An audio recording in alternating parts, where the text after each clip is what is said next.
بسم اللہ الرحمن الرحیم، السلام علیکم۔ کچھ عرصہ قبل سہیل وڑائچ صاحب نے اپنے کالم میں ذکر کیا تھا کہ فیلڈ مارشل کو یہ مشورے بھی دیے جا رہے ہیں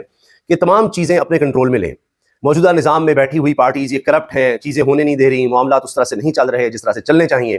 تو کیوں ان کا بوجھ پھر اسٹیبلشمنٹ اٹھائے، کیوں ان کا بوجھ ہم اٹھائیں جب ان سے چیزیں ہو ہی نہیں رہی، دن بدن حالات خراب ہو رہے ہیں، معیشت بد سے بدتر ہو رہی ہے، استحکام ہے نہیں، اور ابھی آپ نے دیکھا پیپلز پارٹی نون لیگ کی لڑائی اور اس طرح کی چیزیں چلتی رہتی ہیں، تو ان کے اپنے مسائل ہیں، سندھ کا سسٹم ہے اس کو زرداری صاحب نے سنبھالا ہوا ہے، یہاں پنجاب میں شریف خاندان کی حکومت ہے، اس طرح سے چیزیں چل رہی ہیں،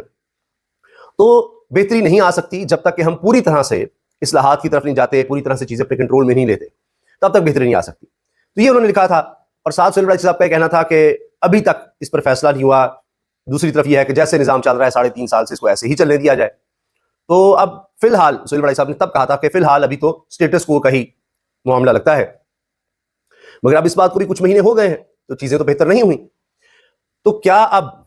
جس طرف سے آوازیں آ رہی ہیں، جس طرح سے آوازیں اٹھ رہی ہیں اسلام آباد رخ کرنے کی، کیا اس کے پیچھے یہ کہانی ہے؟ ہوا یہ ہے کہ فضل الرحمان صاحب نے اچانک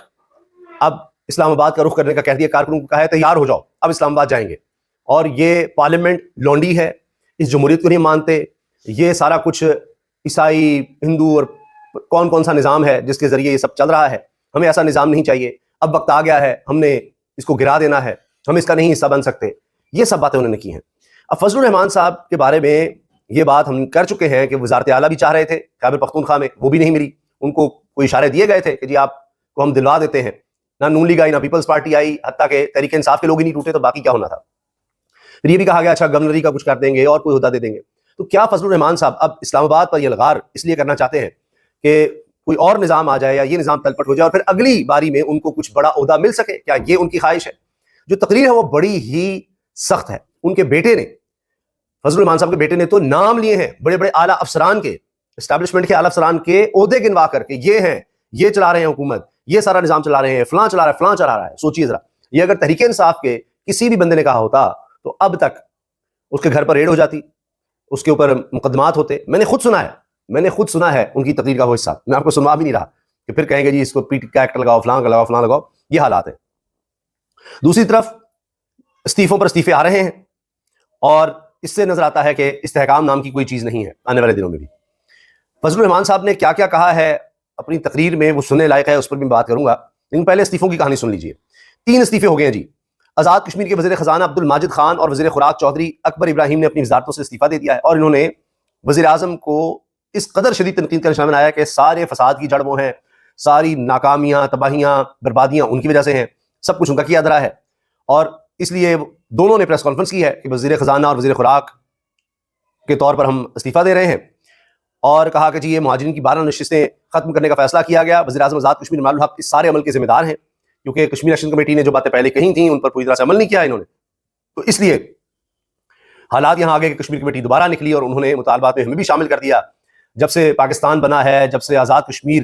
آزاد ہوا، تب سے لے کر آج تک ہر آئین میں گنجائش تھی مہاجرین کی، 27 لاکھ مہاجرین ہیں، ان کی سیٹیں ختم کر دی گئیں، یہ ہم برداشت نہیں کر سکتے، ہم نے کون سا ڈیولپمنٹ فنڈز دیے ہیں، یہ لیا وہ لیا، تو یہ لوگ فارغ ہو رہے تھے اور اب انہوں نے استعفے دے دیے ہیں۔ اس سے پہلے وزیر اطلاعات بھی استعفیٰ دے چکے ہیں، ابھی مہاجرین میں سے تھے اور انہوں نے لی ہوئی تھی وزارتیں، اب ان کی چھٹی ہو رہی ہے۔ اس سے پہلے وزیر اطلاعات پیر مظہر سعید نے بھی استعفیٰ دیا تھا، اور اب یہ تعداد 3 ہو گئی ہے، لگتا ہے کہ ابھی شاید اور استعفے بھی اسی طرح سے آئیں گے۔ ملک کا حال یہ ہے کہ IMF کہہ رہا ہے کہ $30 ارب جو خرد برد نظر آ رہے ہیں، جن کی سمجھ نہیں آ رہی کیا کیا آپ نے، $30 ارب کا معاملہ سمجھ نہیں آ رہا، لہٰذا IMF کا وفد پاکستان آنا چاہتا ہے، لیکن پاکستان کہہ رہا ہے نہیں آنا ہے۔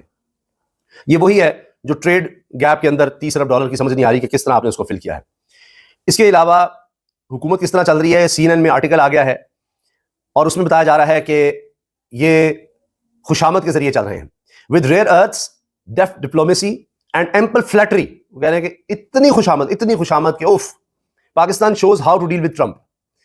یہ CNN کی ویب سائٹ پر یہ آرٹیکل موجود ہے، CNN سب سے بڑا ادارہ ہے امریکہ کا نشریاتی ادارہ، وہ لکھ رہا ہے کہ شہباز شریف کے بارے میں کہ انہوں نے خوشامد کے سارے ریکارڈ توڑ دیے، ایسی خوشامد آج تک نہ سنی نہ دیکھی۔ اس پر محمد حنیف صاحب نے کالم لکھا کہ یہ شاہکار تھا، یہ نہ سفارتکاری تھی نہ خوشامد تھی، کوئی شاہکار تھا۔ تو اب یہ صوفیہ سیفی لکھ رہی ہیں کہ یہ انداز ہے کہ کس طرح آپ نے ٹرمپ سے ڈیل کرنا ہے، ایسی کو خوشامد کر سکتا ہے تو سامنے آئے، کوئی اور ایسی خوشامد نہیں کر سکتا، کوئی ڈگنیٹی نہیں، کوئی عزت، کوئی تکریم، کچھ نہیں، صرف خوشامد اور اس قدر جو شہباز شریف نے کی ہے کھڑے ہو کر کے، اس سے عظیم کوئی اس وقت لیڈر ہے ہی نہیں، اس سے عظیم کوئی ہے ہی نہیں، کوئی چیز ہو ہی نہیں سکتی، ٹرمپ ٹرمپ ٹرمپ ٹرمپ۔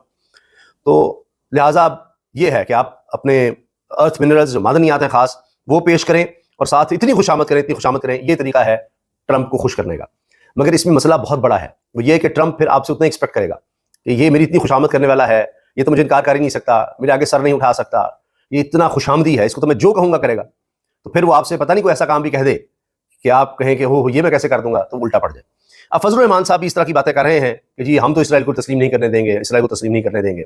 تو اب ابراہم اکارڈ کی بات ہو رہی ہے تو ٹرمپ نے بھی کہا ہے کہ جی اس کی طرف ابراہم اکارڈ میں مین چیز یہ ہے کہ اسرائیل کو جیسے بھی اس نے قبضے کیے ہیں، جتنے بھی علاقوں پر ہیں، وہ سب تسلیم کر لیا جائے، فلسطینیوں کی آزادی بعد میں دیکھی جائے گی۔ تو اس پر وہ کہہ رہے ہیں کچھ ملک آگے ہیں، باقی بالکل تیار ہیں، اور سعودی عرب آئے گا تو باقی بھی آ جائیں گے۔ اب سعودی عرب معاہدہ کرنے جا رہا ہے، رائٹرز کی خبر ہے، ٹرمپ کے ساتھ دفاعی معاہدہ، جس طرح پاکستان کے ساتھ کیا ہے اس طرح اب سعودی عرب کی طرف سے ٹرمپ سے بھی کرنا ہے، اور شاید محمد سلمان کا اگلے مہینے دورہ ہے، تب اس پہ دستخط ہوں گے۔ تو وہاں کیا ہوتا ہے کہ جیسے سعودی عرب مانے گا کہ ہم بھی پھر اسرائیل کو تسلیم کر لیں گے، یہ اصل سوال ہے۔ اور اس وقت شہباز شریف صاحب جس طرح سے باتیں کر رہے ہیں، کیا ان کے پاس کوئی گنجائش ہوگی کوئی ادھر ادھر کی بات کرنے کی؟ یہ بہت بڑا مسئلہ ہے۔ بڑی صنعتیں لڑکھڑا گئیں، لارج اسکیل مینوفیکچرنگ کی شرح نمو تیزی سے گر رہی ہے، جتنی بڑی انڈسٹری ہے وہ ساری بیٹھ رہی ہے اور بربادی ہو رہی ہے، لیکن حکومت کو اس کی کوئی فکر نہیں۔ تو کیا اب مولانا صاحب اسی لیے آ رہے ہیں کہ حالات اتنے بگڑے ہوئے ہیں تو کوئی اور نظام آ جائے جس میں ان کو زیادہ حصہ مل جائے، جس طرح کی وہ تقریر کر رہے ہیں؟ مولانا فضل الرحمان نے کارکنوں کو اسلام آباد کے لیے تیار رہنے کی ہدایت کر دی۔ سربراہ جمعیت الاسلام فضل الرحمان گروپ مولانا فضل الرحمان نے کہا ہے کہ پارلیمنٹ کی اہمیت ختم ہو چکی، کارکن اسلام آباد جانے کی تیاری کریں۔ ڈیرہ اسماعیل خان میں مفتی محمود کانفرنس سے خطاب کرتے ہوئے مولانا فضل الرحمان نے کہا کہ پارلیمنٹ کی اہمیت ختم ہو چکی ہے، پارلیمنٹ گھر کی لونڈی ہے، اب اسٹیبلشمنٹ کی وہ حیثیت نہیں رہی، ہم تمہارے جعلی ایوانوں کو اپنی ٹھوکر پر رکھتے ہیں، ہم جس جمہوریت کے علمبردار ہیں وہ جمہوریت، آئینی جمہوریت، اسلام کی علمبردار جمہوریت، قرآن و سنت کی علمبردار جمہوریت، عوام کی نمائندہ جمہوریت ہے۔ اور اگر وہاں قرآن و سنت نہیں ہے، اگر وہاں اسلام کی سربلندی نہیں ہے، اگر وہاں کلمت اللہ نہیں ہے، اللہ کا کلمہ نہیں ہے، وہاں ٹرمپ اور امریکہ کی غلامی ہے، تو ہم ایسے نظام پر لعنت بھیجتے ہیں۔ فضل الرحمان صاحب نے کہا اپنے نوجوان کو بیدار کرو، انہیں بتاؤ کہ تمہارا مستقبل ٹرمپ کی سیاست نہیں ہے، تمہارا مستقبل یہود کی سیاست نہیں، تمہارا مستقبل ہندوؤں کی سیاست نہیں، تمہارا مستقبل مفتی محمود کی سیاست ہے۔ سی پیک روٹ آپ کے لیے ہے، اسلام آباد جانے کی تیاری کریں۔ جی انہوں نے تو لشکر تیار کرنے کا کہہ دیا ہے کہ اسلام آباد پر آئیں، تو کیا دوبارہ کنٹینر لگنے ہیں، کیا ہونے جا رہا ہے، یا فضل الرحمان صاحب کو اس سے پہلے بنایا جا سکتا ہے؟ میں اسٹیبلشمنٹ، سیاستدان اور حکمرانوں کو بتانا چاہتا ہوں کہ جب 1977 میں پورے ملک میں الیکشن میں دھاندلی ہوئی، اس دھاندلی کے خلاف پورے ملک میں تحریک اٹھی، اس تحریک کی قیادت مفتی محمود نے کی، یعنی اپنے والد کی بتا رہے ہیں۔ اور پھر جس طرح سے اس وقت ذوالفقار علی بھٹو کا تختہ الٹا گیا، پھر ان کو پھانسی ہوئی، تو اس وقت کا ذکر کر رہے ہیں کہ میرے والد آگے آگے تھے اس وقت میں۔ انہوں نے کہا جی چوری 2018 میں بھی ہوئی، ہم نے تسلیم نہیں کیا، 24 میں بھی ہوئی، اس صوبے کے الیکشن میں بھی ہوئی، صوبے کی چوری کو تسلیم نہیں کرتے اور نہ ہی وفاق کی چوری کو۔ 2018 کی چوری کو ہم نے تسلیم نہیں کیا، نہ ہم نے 24 کی تسلیم کی۔ چوری لڑتے رہیں گے یہاں تک کہ پاکستان کے عوام کو ان کے حق کا، ان کے ووٹ کا حق واپس نہ دیا جائے۔ یعنی کس طرح کی لڑائی جس میں کہتے ہیں مخصوص نشستیں بھی دے دو، وزارت اعلیٰ بھی دے دو، گورنر بھی دے دو، یہ لڑائی ہے۔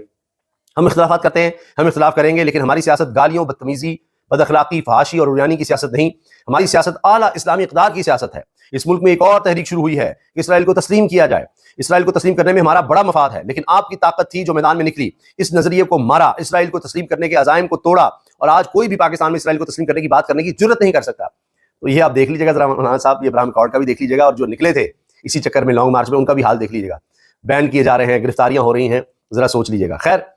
اللہ رب العزت نے یہودیوں پر قیامت تک لعنت بھیجی، اور یہ وہ سازشی لوگ ہیں کہ قرآن کہتا ہے کہ جب بھی معاہدہ کریں گے یہ توڑیں گے، مسلسل معاہدے توڑیں گے۔